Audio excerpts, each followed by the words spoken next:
Dans une petite ville, vivait une jeune femme nommée Léa à l'approche de ses 30 ans. Une pression immense s'est abattue sur elle. Ses amis se mariaient, fondaient des familles, et chaque réunion de famille devenait un tribunal où on lui demandait « Et toi, Léa, c'est pour quand ?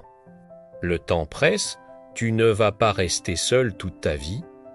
Chaque parole était comme une petite pierre lancée contre sa confiance.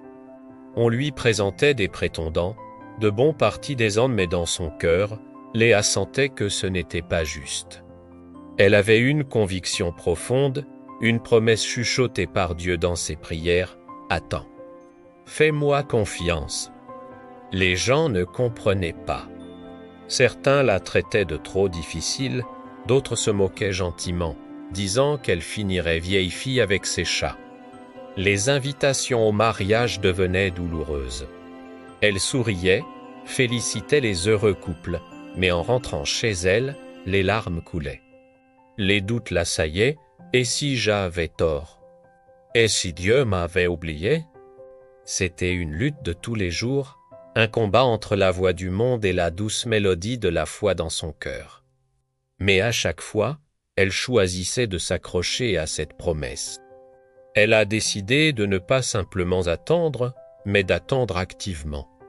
Elle s'est investie dans son Église, a servi les autres, a voyagé, a appris de nouvelles choses.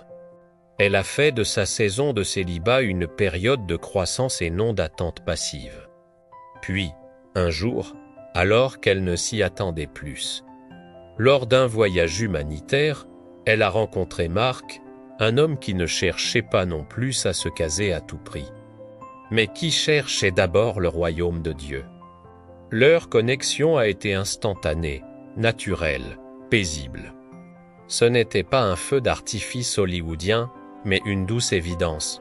Il partageait sa foi, ses valeurs, ses rêves.